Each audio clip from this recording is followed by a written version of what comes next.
ಸರ್ಕಾರ 2 ವರ್ಷ ಪೂರ್ಣಗೊಳಿಸಿದ್ದಕ್ಕೆ ಒಂದು ಸಮಾವೇಶ ಮಾಡಿದ್ರು ವಿಜಯನಗರದಲ್ಲಿ, ಮೈಸೂರಲ್ಲಿ.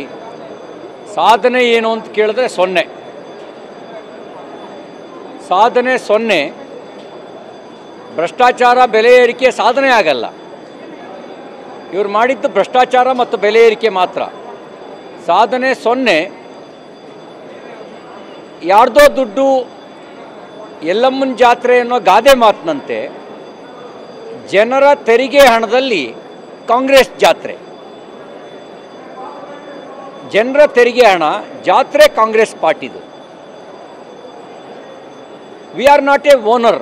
ನಾವು ಟ್ರೆಜರಿಗೆ ನಾವು ಮಾಲೀಕರಲ್ಲ. ಯಾವ ಸರ್ಕಾರ ಇದ್ದರೂ ನಾವು ಖಜಾನೆಯ ಮಾಲೀಕರಲ್ಲ, ನಾವು ಖಜಾನೆಯ ಟ್ರಸ್ಟಿ.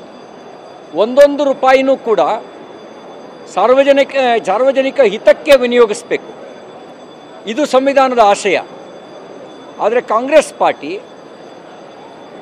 ಸಾಧನೆ ಇಲ್ಲದೆ ತನ್ನ ಬೆನ್ನನ್ನು ತಾನು ತಟ್ಕೊಳ್ಳೋಕ್ಕೆ ಜನರ ದುಡ್ಡನ್ನು ವಿನಿಯೋಗಿಸಿರೋದು ಖಂಡನೀಯ.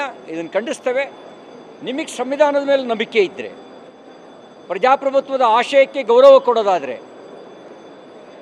ನಿಮ್ಮ ಪಾರ್ಟಿಯ ಸಮಾವೇಶನ ನಿಮ್ಮ ಪಾರ್ಟಿ ದುಡ್ಡಲ್ಲಿ ಮಾಡಿ, ಜನರ ದುಡ್ಡಲ್ಲಿ ಯಾಕೆ ಮಾಡಿದ್ರಿ? ನೀವು ಸರ್ಕಾರದ ಸಮಾವೇಶ ಅಂತ ಹೇಳ್ಬೋದು. ನೀವು ಒಬ್ಬೊಬ್ಬರು ಮಾಡಿದ ರಾಜಕೀಯ ಭಾಷಣ ನಮ್ಮ ಹತ್ರ ಇದೆ. ನೀವು ಮಾಡಿದ ರಾಜಕೀಯ ಭಾಷಣ, ನೀವು ಸಾಧನೆ ಮಾಡಿದರೆ ಜನ ಹೊಗಳ್ಬೇಕು ನಿಮ್ಮನ್ನು. ಜನ ಬೀದಿಯಲ್ಲಿ ನಿಮ್ಮ ಭ್ರಷ್ಟಾಚಾರ, ನಿಮ್ಮ ಬೆಲೆ ಏರಿಕೆ, ಇದ್ರ ಬಗ್ಗೆ ಏನು ಮಾತಾಡ್ತಿದ್ದಾರೆ ಅಂತ ಅನ್ನೋದಕ್ಕೆ ಇಂಟೆಲಿಜೆನ್ಸ್ ಬೇಕಾಗಿಲ್ಲ. ಸಾಮಾನ್ಯ ಕಿವಿ ಇದ್ರೂ ಸಾಕು, ಆ ಕಿವಿಗೆ ಬೀಳ್ತವೆ.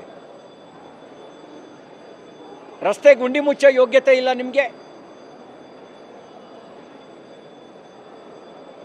ಸ್ಕಾಲರ್ಶಿಪ್ ಕೊಡೋದನ್ನು ನಿಲ್ಲಿಸಿದಿರಿ.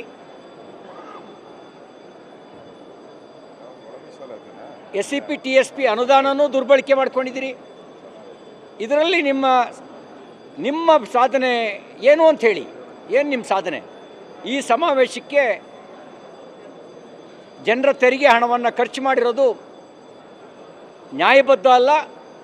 ತಕ್ಷಣ ಕಾಂಗ್ರೆಸ್ ಪಾರ್ಟಿಯಿಂದ ಹಣವನ್ನು ಸರ್ಕಾರ ಖರ್ಚು ಮಾಡೋದಕ್ಕೆ ತುಂಬಬೇಕು ಅಂತ ನಾನು ಆಗ್ರಹಿಸ್ತೇನೆ.